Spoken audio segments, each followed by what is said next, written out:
आपके सामने अभी स्क्रीन पर असम के धुबरी जिले में डिस्ट्रिक्ट एंड सेशंस कोर्ट के जज का एक सरकारी बंगला दिख रहा है। बाहर से देखने पर अगर बात करेंगे तो एक बड़ा सा कंपाउंड, पुरानी सी इमारत, आगे एक छोटा सा गार्डन। अब अक्सर जैसा एक सरकारी बंगला होता है वो ऐसा ही दिखता है। आपको ऐसे बंगलों पर पुलिस भी नजर आएगी, लेकिन आज यहाँ पर एक पुलिस की टीम मौजूद है और ये पुलिस आज खास मकसद से आई है। उनके हाथ में एक रिक्विजिशन है जो सैकड़ों किलोमीटर दूर सिलीगुड़ी से एक पुलिस ऑफिसर ने भेजा है। उसमें साफ साफ लिखा है कि बंगले के कंपाउंड की तलाशी लो तुरंत, उसमें कुछ छिपा हुआ है। ऐसा इसलिए भी है क्योंकि पुराने नौकर बिगन प्रसाद राउत ने 2 जगहें बताई हैं, एक बाथरूम के पास और दूसरी माली के क्वार्टर के पास। अब थोड़ी देर में खुदाई भी शुरू हो गई। पहला गड्ढा जब खोदा गया तो करीब 6 फुट नीचे 2 हड्डियों के ढांचे मिले हैं। उनके साथ मिले हैं सड़े हुए कपड़ों के टुकड़े, सोने कांसे की चूड़ियां, एक अंगूठी जिसमें लाल और सफेद पत्थर जड़े हुए हैं। वहीं दूसरे गड्ढे में भी 2 कंकाल, बालों की चोटियां अलग से मिली हैं और ऐसा भी नजर आ रहा है कि चारों के हाथ पैर भी पहचाने जा सकते थे। इसके तुरंत बाद ये खबर फैल गई, पूरे आसाम में सनसनी मच गई। जज के बंगले में 4 महिलाओं की लाशें। कौन था ये जज जिसके नाम से लोग खौफ खाने लगे, जिसके बंगले के आसपास लोग भटकने से कतराने लगे और जो देश का पहला जज बना जिसे फांसी की सजा दी गई? ये जानेंगे हम आज के इस एपिसोड में। नमस्कार, मेरा नाम है अंकित और आप देख रहे हैं जस्ट का शो क्राइम सीन।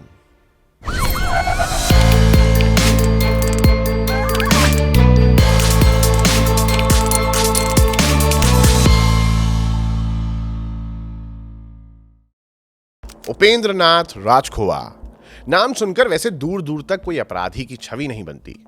वो असम कैडर के एक सीनियर जुडिशियल ऑफिसर थे। District and session court Goalpara, Dhubri district, और ये वही कुर्सी जहां बैठकर लोगों को सजा सुनाई जाती है। उनके पहचान के बारे में बताया जाए तो एक पढ़ा लिखा, शांत परिवार वाला बढ़िया इंसान। परिवार में पत्नी पुतली उर्फ पुतुल राजखोवा थी, साथ थी 3 बेटियां। सबसे बड़ी निर्मली उर्फ लीनू ने संस्कृत में एमए किया था, जबकि दूसरी जोनाली उर्फ लूना वो गुवाहाटी के हांडिक गर्ल्स कॉलेज में बीएससी के लास्ट ईयर की स्टूडेंट थी। साथ में सबसे छोटी रूपाली उर्फ रूपलेखा उर्फ भाटू जो उसी कॉलेज में सेकेंड ईयर में पहुंची थी।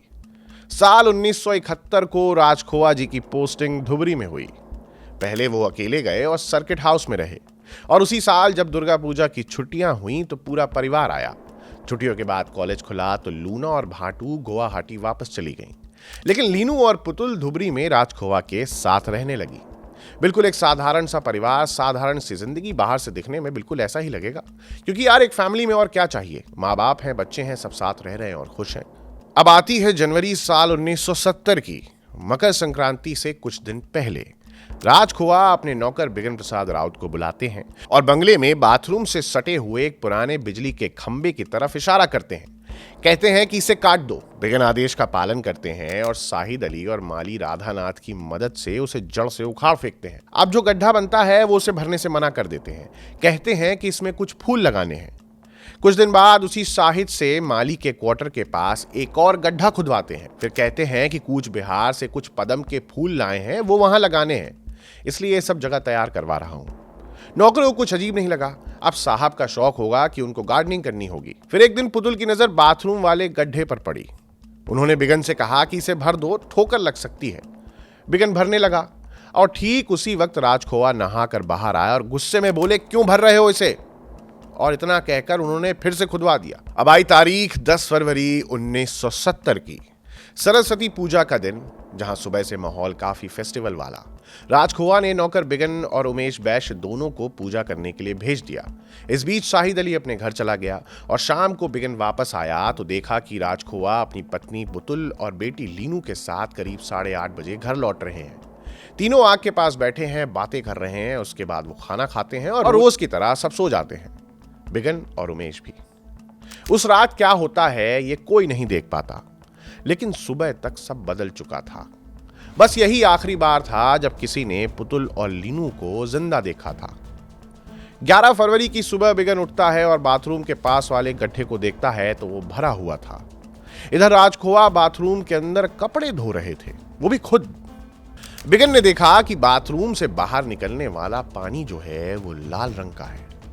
राजखोआ ने खुद कपड़े निकाले और सुखाए, चादर, कमीज, पायजामा, तकिए का कवर। और इस बात पर बिगन ने उमेश से पूछा कि साहब ये खुद क्यों धो रहे हैं, हम हैं तो। उमेश ने कहा धोने दो। फिर राजखोआ ने उसी सुबह बिगन और साहिद को बताया कि मैडम और लीनू सुबह जल्दी उठकर गुवाहाटी चली गई हैं, मैं बस उन्हें स्टेशन छोड़कर आ गया हूं। बिगन को यह सुनकर हैरानी हुई। कल रात तक जाने की तो कोई ऐसी बात ही नहीं थी। फिर उन्होंने कहा कि कल तो कोई जिक्र नहीं था। अब राजखोआ बोले कि रिटायरमेंट हो गई है तो अब घर पे ही जाएंगे ना। अब उसी शाम पड़ोसी भवेंद्र नाथ शर्मा अपनी पत्नी के साथ मिलने आते हैं।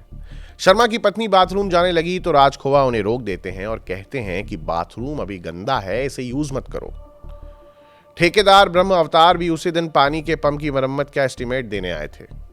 उसने देखा कि राजखोआ बाथरूम के पास एक गड्ढे के पास कुछ बराबर कर रहे हैं। उनकी नजर पड़ते ही राजखोआ वहां से हट जाते हैं। अगले कुछ दिनों में राजखोआ ने कई लोगों को अलग अलग कहानियां सुनाई। गोलक चंद्र शर्मा को बताया कि पत्नी और लीनू गुवाहाटी चले गए हैं। फिर कुछ दिन बाद कहानी बदल गई। लूना और भाटू के धुबरी आने से पहले राजखोआ ने गोलक को बताया कि एक्चुअली मैडम और लीनू गुवाहाटी नहीं गई हैं। रास्ते में कोकराझार में उनके रिश्तेदार लक्खी गोस्वामी बीमार हैं तो वो उनके पास चली गई। और इसी बीच 14 फरवरी को गुवाहाटी में अपने साले बरदा शर्मा को फोन करते हैं। Barda Sharma deputy inspector general of police थे। उनके घर पर लूना और भाटू रहती थी क्योंकि वो वहीं पढ़ाई करती थी। राजखोआ कहते हैं कि मेरी दोनों बेटियों को धुबरी भेज दो, मैं उन्हें दार्जिलिंग घुमाने ले जाना चाहता हूं। इस पर बरदा शर्मा कहते हैं कि इनके तो एग्जाम्स पास हैं। अब राजखोआ कहते हैं मुझे पता है लेकिन फिर भी भेज दो। अब दोनों लड़कियां बस से आ जाती हैं, जहां राजखोआ खुद स्टेशन पर उन्हें लेने जाते हैं। घर आने पर कहते हैं कि तुम्हारी मम्मी और दीदी गुवाहाटी गई हैं, कोकराझार में रिश्तेदार बीमार हैं तुम्हारे तो वहीं चली गई हैं। अब अपनी बाप की बात थी तो लड़कियां मान गईं, उन पर शक भी कौन कर सकता था। तारीख आई 24 फरवरी की, जब राजखोआ ने फिर बरदा शर्मा को फोन किया। गुवाहाटी का जो किराए का घर था उसे खाली करवाने को कहा और कहा कि मैडम वहां रहना चाहती हैं। फिर 25 फरवरी की सुबह बिगन ने आखिरी बार लूना और भाटू को देखा। दोनों अपने पिता के साथ थी और सुबह करीब 10 बजे, और बस उसी दिन के बाद उन्हें कभी किसी ने नहीं देखा। 25 फरवरी की दोपहर को ही राजखोआ ने बिगन, साहिद और गोलक को यह बताया कि एक दोस्त की काली गाड़ी से उन्होंने लूना और भाटू को गुवाहाटी वापस भेज दिया है क्योंकि वो यहाँ पढ़ाई नहीं कर पा रही थी। फिर 26 फरवरी की सुबह उमेश बैश माली के क्वार्टर के पास वाला जो गड्ढा था उसे भर रहा था। राजखोआ वहीं खड़े थे और फिर साहिद को बुलाया और कहा कि ये जगह बराबर कर दो, और इस पर उन्होंने कोई फूल नहीं लगाए। गड्ढे बंद हो गए और वो भी हमेशा के लिए। 13 अप्रैल को राजखोआ ने बरदा शर्मा और उनकी पत्नी को अलग अलग चिट्ठियां लिखी, जिसमें लिखा कि परिवार अभी लौटा नहीं है, मैं कल रात की ट्रेन से दिल्ली जा रहा हूं उनको वापस लाने। लूना और भाटू ने एग्जाम ना देने का फैसला किया है और जून में वो घूमकर वापस लौटेंगी। 15 अप्रैल 1970 को राजखोआ ने धुबरी छोड़ दिया, सिलीगुड़ी एक्सप्रेस पकड़ी, वो भी अकेले, और कुछ सामान गोलक शर्मा और जय प्रकाश चक्रवर्ती के घर छोड़ गए। किसी को नहीं बताया कि कहां जा रहे हैं। और अब इधर मार्च के महीने में धुबरी के नए जज एनके चौधरी शहर में आ गए। कुछ दिनों तो वो सर्किट हाउस में रुके और फिर अप्रैल में बंगला खाली हो गया। बाहर से तो सब ठीक लग रहा था, लेकिन इस बंगले के अंदर जमीन में 4 लाशें गड़ी हुई थी। यह सब होते होते मई का महीना आ गया, मई 1970। बरदा शर्मा को अब सब खटकने लगा था। चारों की कोई खबर नहीं और राजखोआ फोन नहीं उठा रहे थे। दिल्ली में रिश्तेदार अजीत शर्मा से पूछा तो वहां कोई नहीं था। इधर कोकराझार में वो खुद जाकर लक्खी गोस्वामी से मिले तो उल्टा उन्होंने उनसे पूछ लिया कि परिवार कहां है। बरदा शर्मा ये सब सुनकर धुबरी आ गए। वहां गए तो पुराने नौकरों से मिले तो उनसे भी कुछ पता नहीं चला। जून में फिर आए और इस बार धुबरी पुलिस के अधिकारी डीएन काहली उनके साथ थे। पता चला कि राजखोआ जय प्रकाश को चिट्ठियां भेज रहे थे और उनसे कह रखा था कि किसी को ना बताएं कि वो कहां है। जय प्रकाश पर बरदा शर्मा ने थोड़ा प्रेशर डाला और आखिरकार उन्होंने बता दिया, सिलीगुड़ी का सेवॉय होटल। और फिर 25 जुलाई 1970 को बरदा शर्मा, काहली और राजखोआ के साले अपूर्वा बरुआ सिलीगुड़ी निकल गए। सेवॉय होटल, कमरा नंबर 3। यहां राजखोआ अंदर अकेले बैठे हैं। वरदा शर्मा को देखकर चौंके भी नहीं, जैसे जानते थे कि एक ना एक दिन ये होना ही था। अब उनसे पूछा जाता है कि परिवार कहाँ है, तो वो बोलते हैं कि दार्जिलिंग के सेंट्रल बोर्डिंग में है। वरदा शर्मा कहते हैं कि चलिए साथ चलते हैं और मिल के आते हैं। राज खोवा कहते हैं कि मैं नहीं जाऊंगा, मेरे पेट में दर्द है। वरदा शर्मा लेकिन जिद पर अड़ गए और तब राज खोवा रुके और बोले कि वो वहां भी नहीं है। और इतना कहने के बाद एक लंबी चुप्पी ले लेते हैं। वरदा शर्मा पूछते हैं कि आखिर फिर है कहां? तो जवाब आता है, मैं बोल नहीं सकता, लिख कर दे दूंगा। इसके बाद वो एक कागज उठाते हैं और एसएमईज में कुछ लिखते हैं। और जब वरदा शर्मा ये बात पढ़ते हैं तो उनके हाथ थरथराने लगते हैं। उस कागज पर लिखा था, पुतुल, लिनू, लूना, भाटू अब इस दुनिया में नहीं है। वरदा शर्मा उनसे पूछते हैं कि क्या हुआ है उन्हें। फिर राज खोवा अपनी एक कहानी सुनाते हैं। कहते हैं कि एक शाम पत्नी बरामदे से गिरी और घायल हो गई, जिसके बाद उनकी मौत हो गई। उसी रात लिनू ने नींद की गोलियां ज्यादा खा ली और इस बीच वो भी नहीं रही। फिर वरदा पूछते हैं कि फिर इन दोनों की लाशें कहां हैं। तो राज खोवा कहते हैं कि स्टीमर घाट के बिहारी मजदूरों को उन्होंने बुलाया, उनको 500 रुपए दिए और बॉडीज को ब्रह्मपुत्रा नदी में फिकवा दी। और ये बात जब लूना और भाटू को पता चला तो वो भी ब्रह्मपुत्रा नदी में कूद गई। ये सुनकर वरदा शर्मा राज खोवा की गिरबान पकड़ते हैं और कहते हैं कि पुलिस को ये सब स्टेटमेंट देना होगा। राज खोवा राजी हो गए। वो कपड़े बदलने अंदर गए और इधर वरदा शर्मा बाहर बरामदे में आ गए। तभी एक तेज आवाज आती है। सब दौड़कर अंदर जाते हैं और राज खोवा को देखते हैं तो पाते हैं कि उन्होंने अपने पेट में चाकू घोंप लिया है। खून बह रहा है, जिसके बाद उन्हें तुरंत सिलीगुड़ी के सिविल हॉस्पिटल ले जाया जाता है। इसके बाद वरदा शर्मा जब राज खोवा का सारा सामान समेट रहे थे तो बिस्तर की रजाई के नीचे एक पर्ची मिलती है। इस पे अंग्रेजी में लिखा था कि मैं यूएन राज खोवा हूं, असम का एक रिटायर्ड जिला जज। मेरी पत्नी और मेरी 3 बेटियां इस दुनिया से चली गई हैं, तो मेरा जीवित रहने का कोई मतलब नहीं। दस्तखत के नीचे तारीख भी थी 31 जुलाई 1970। यानी उन्होंने ये पर्ची पहले ही लिख रखी थी कि 31 जुलाई को वो अपनी जान दे देंगे। लेकिन 25 जुलाई को ही उनका यह भांडा फूट जाता है। अब 4 अगस्त को वरदा शर्मा ने धुबरी के पुलिस अधीक्षक को एक लंबा डीओ लेटर लिखा। सब कुछ लिखा था उसमें। उसके आधार पर धुबरी में यूडी केस नंबर 16/70 दर्ज हुआ। काहली फिर 7 अगस्त को सिलीगुड़ी पहुंचते हैं और 8 और 9 अगस्त को राज खोवा से अस्पताल में पूछताछ करते हैं। अब 9 अगस्त की शाम 7 बजे राज खोवा ने सब बताना शुरू किया। उन्होंने बताया कि मैंने अपनी पत्नी और 3 बेटियों को मार दिया है और उसके बाद उनके शव को बंगले के कंपाउंड में दफना दिया। 10 और 11 फरवरी की रात पत्नी और लिनू को, वहीं 25 फरवरी की रात लूना और भाटू को। अब चलिए वापस वहीं लौटते हैं जहां से हमने ये कहानी शुरू की थी। काहली ने उसी रात एक रिक्वेजिशन लिखी और असिस्टेंट सब इंस्पेक्टर मुक्तिपदा दास के हाथ धुबरी भेजी। 11 अगस्त को मुक्तिपदा दास धुबरी पहुंचते हैं और सुबह 10 बजे खुदाई शुरू हो जाती है, जिसके बाद ये चारों शव मिल गए। उसी दिन गुवाहाटी में उमेश वैश्य को भी गिरफ्तार किया गया, एक मित्र रॉबिन दत्त के घर से। इधर 12 अगस्त को राज खोवा को हॉस्पिटल से सिलीगुड़ी में ही गिरफ्तार कर लिया गया। 14 अगस्त को उमेश वैश्य को मजिस्ट्रेट हेमचंद्र बरदोलोई के सामने पेश किया गया। उन्होंने एक बालिया बयान दिया और उस बयान ने हर बात साफ कर दी जो अब तक अंधेरे में थी। उमेश बताते हैं कि 10 फरवरी की रात राज खोवा ने उन्हें जगाया और कमरे में पुतुल और लिनू एक ही कंबल के नीचे सो रहे थे। राज खोवा के हाथ में 2 लोहे की रॉड थी, एक उमेश को दी और एक खुद रखी और दोनों पर एक एक करके हमला किया। जब दोनों की मौत हो गई तो वो शव को बाथरूम ले गए और फिर उसी रात उस पहले गड्ढे में दफन कर दिया। और अब 25 फरवरी को राज खोवा उमेश को पहले शराब पिलाते हैं और वैसे ही कमरे में बुलाते हैं जहां लूना और भाटू पहले से सो रही थीं। सोते वक्त उन पर भी लोहे की रॉड से हमला किया जाता है और इस बार उन दोनों का गला भी दबाया जाता है। दोनों लड़कियां जो सोई थीं वो कभी जाग ही नहीं पाईं। इधर 21 अगस्त को उमेश को फिर से मजिस्ट्रेट के सामने ले जाया गया, बयान की पुष्टि के लिए। उमेश ने बंगले का चप्पा चप्पा दिखाया, बेडरूम, बाथरूम, दोनों गड्ढों की जगह। मजिस्ट्रेट ने नक्शा बनाया और डॉक्यूमेंट्स तैयार किए और इसके बाद उमेश ये बयान वापस ले लेता है। वो कहता है कि उसने अपनी मर्जी से नहीं दिया था, लेकिन तब तक देर हो चुकी थी। फॉरेंसिक जांच शुरू हो गई थी। इधर चारों खोपड़ियां और लंबी हड्डियां फॉरेंसिक साइंस लेबोरेटरी असम भेज दी गईं। वहां से कोलकाता के सेंट्रल फॉरेंसिक लेबोरेटरी भेजी गई।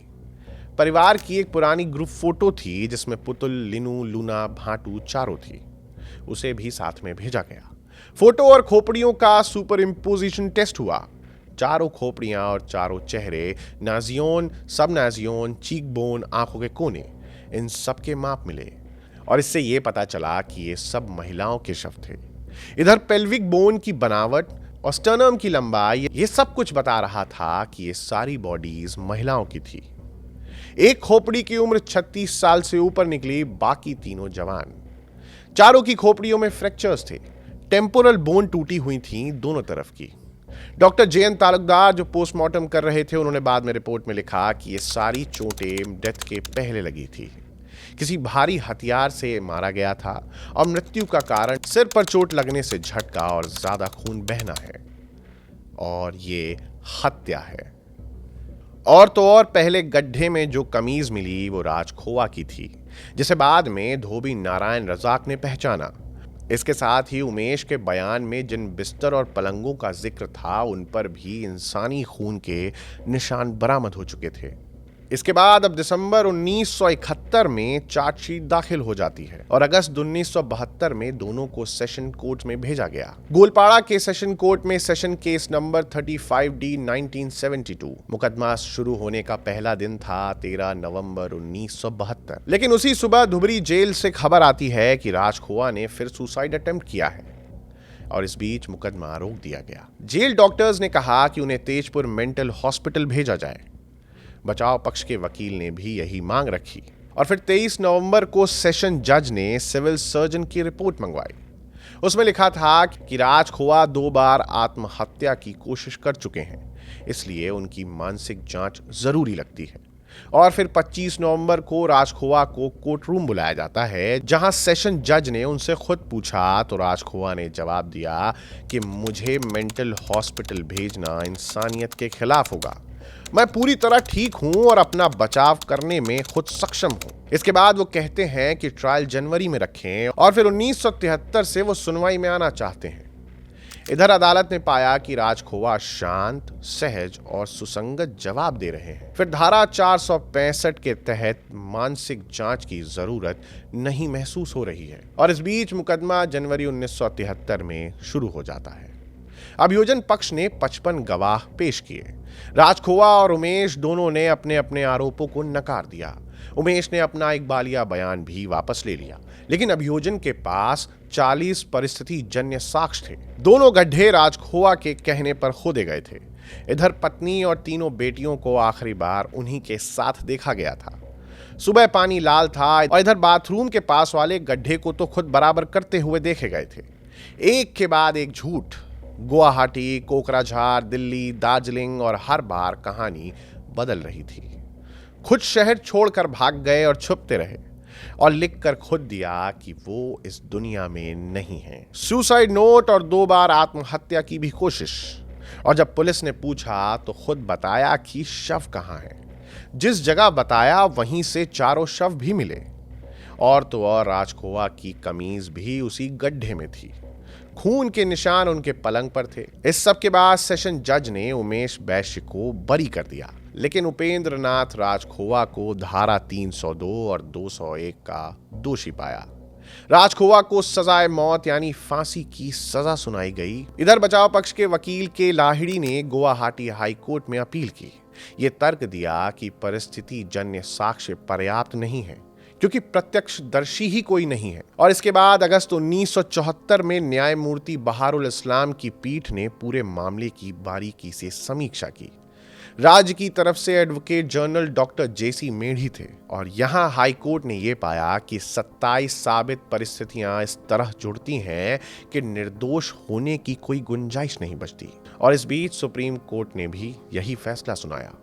सुप्रीम कोर्ट के फैसले के बाद आखिरी पड़ाव राष्ट्रपति के सामने दया याचिका थी और ये भी ठुकरा दी जाती है। इसके साथ ही हाई कोर्ट ने उमेश वैश्य के बरी होने के खिलाफ राज्य की अपील पर पाया कि उसका इकबालिया बयान स्वैच्छिक था और सच था, इसके साथ मजबूत साक्ष्यों से पुष्ट था, और आखिरकार उमेश को भी आजीवन कारावास की सजा सुना दी जाती है। अब तारीख आती है 14 फरवरी 1976, वैलेंटाइंस डे।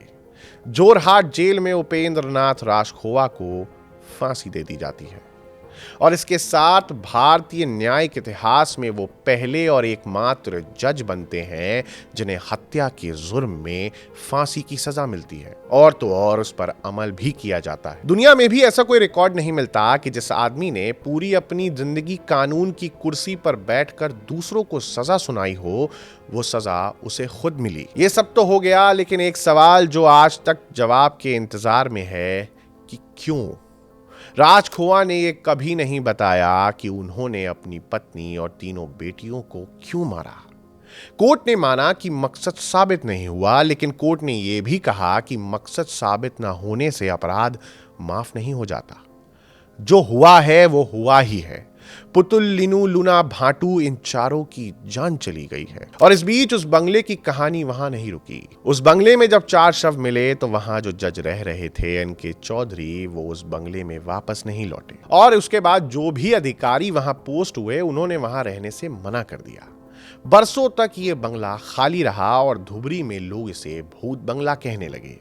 रात को उस तरफ से गुजरना बंद हो चुका था। बच्चों को डराने के लिए उस जगह का बस नाम काफी था। एक जमाने में यह बंगला आरएसएन और आईजीएन शिपिंग कंपनी के प्रतिनिधि का था। सरकार ने इसका अधिग्रहण किया था और उसके बाद इसे जज का क्वार्टर बना दिया था, और अब ये ऐसी जगह बन गई थी जहां कोई रहना ही नहीं चाहता था। और फिर नवंबर 2023 में यह खबर आती है कि धुबरी बार एसोसिएशन के अध्यक्ष नूरुल इस्लाम चौधरी और सचिव कमाल हुसैन अहमद ने यह बताया है कि उस जमीन पर अब एक नई 6 मंजिला अदालत बनने जा रही है। भूत बंगले की जगह अब कोर्ट हाउस आने वाला है, और अब धुबरी के वकील राहत की सांस लेते हैं। लेकिन जब भी उस इमारत की नींव में पहली खूंटी मारी जाएगी तो शायद उन चारों की आवाज एक जगह कहीं ना कहीं गूंज रही होगी। पुतुल, लीनू, लूना और भाटू, जो उस रात सोई तो थीं पर कभी जाग नहीं पाई, और जिनके हत्यारे ने कभी ये नहीं बताया कि आखिर उन्हें मारा क्यों। आपको ये कहानी सुनकर कैसा लगा, हमें कमेंट सेक्शन में जरूर बताइएगा। इसी के साथ हम आज के एपिसोड को खत्म करते हैं। आपके लिए इस कहानी की स्क्रिप्टिंग की है हमारे साथी दीपेंद्र गांधी ने। कैमरे के पीछे है फरहान हैदर, साउंड पर है संदीप पांडे जी। मेरा नाम है अंकित और आप देख रहे हैं जिस्ट का शो क्राइम सीन। शुक्रिया।